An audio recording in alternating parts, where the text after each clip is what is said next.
Good morning, everyone. Welcome back to my channel. Welcome back to another episode of Junk Journal with me. In this episode, we're going to be doing lots of gluing. But first, I'm having my cup of coffee, looking out my window. That's how I draw inspiration to start my day. Strength. You can also hear my son in the background. He's playing with his father. This is just a typical morning. The only difference is that it's very rainy today. So it feels like a lazy day. But let's start doing something. I want to journal. I want to do something productive. So let's just go ahead and start gluing stuff. One thing I have to say is that I don't necessarily journal on the same page in one day. I know that in the past, I've done journal with me episodes where I've journaled in one page, or one spread throughout the entire episode. But this time around, we're going to do things differently because I have two things against me. One is time, and the other one is time. The same thing, just in different ways. So what we're going to do is we're going to glue stuff, and I'm going to just try to glue everything that I can everywhere that I have set for things to be glue on. And then after that, we are going to do some journaling, hopefully, if I don't take too long gluing stuff down.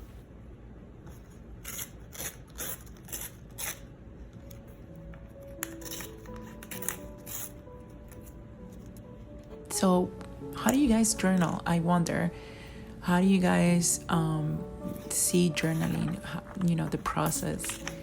To me, it's just the writing, right? The expressing my emotions now with the pen. The gluing and the painting is just part of the process as well, but it's more like prepping the page for the writing. So seeing it that way, that's how I'm able to glue down things without necessarily feeling too attached to one spread at a time.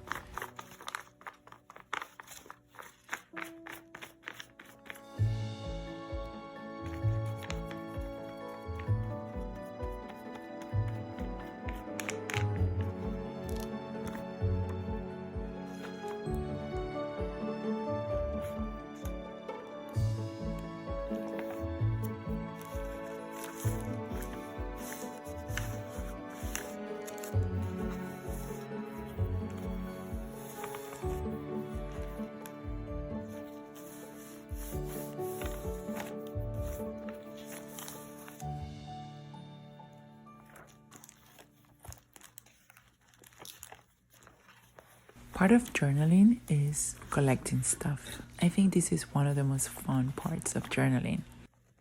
I truly love looking at things, and when I want to keep them, I don't have a place to put them.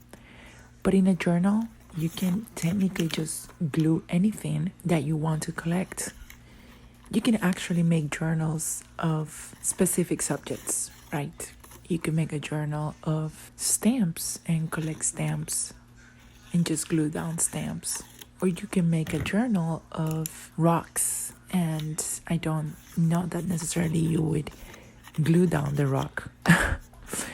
But maybe you can take pictures of rocks and you can write about them. I've actually made journals of different subjects.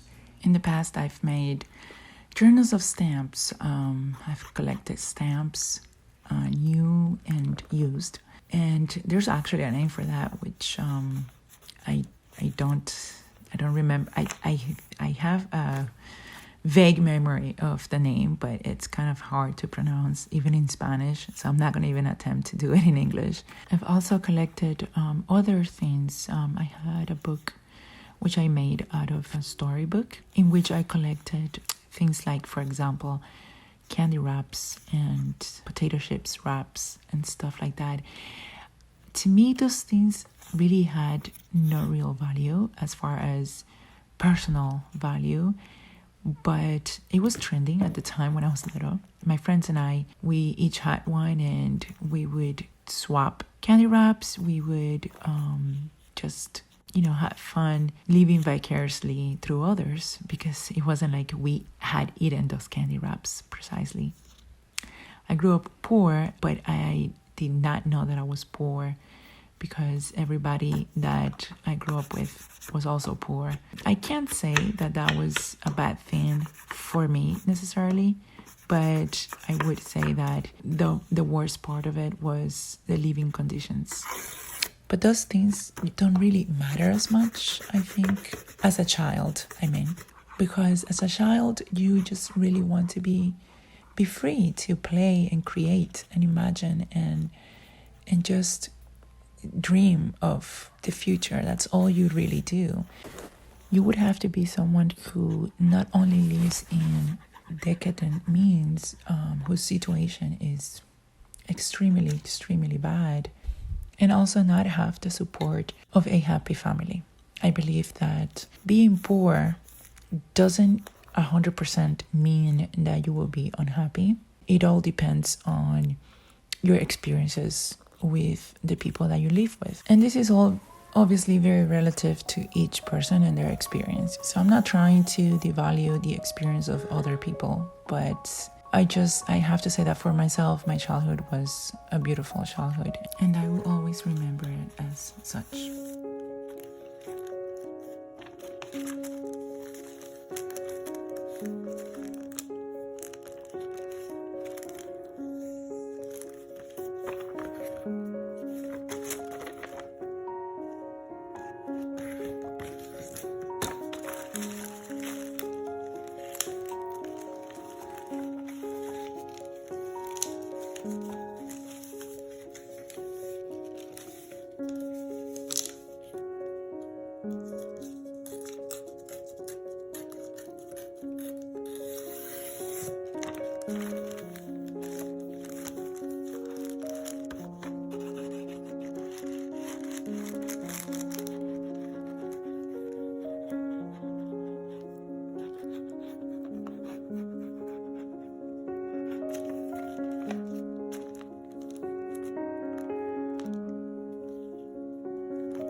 So friends, I know I have steered away quite a bit from the subject of this video, but I think sometimes conversations that happen like that, where one thing leads to another, are the best conversations that we can have.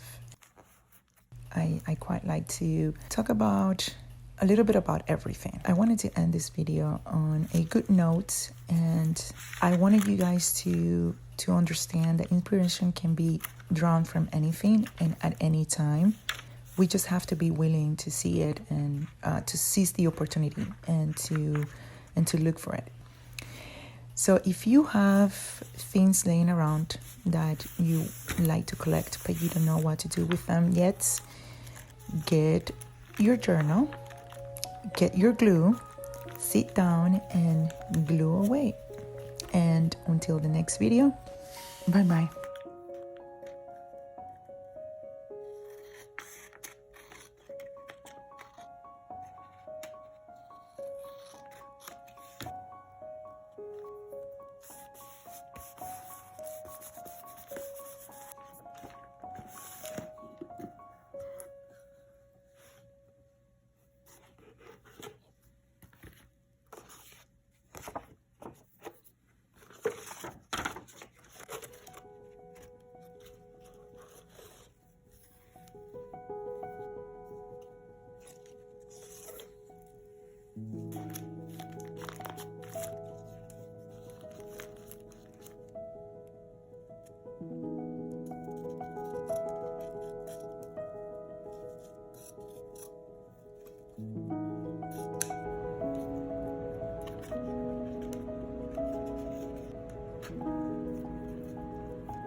you.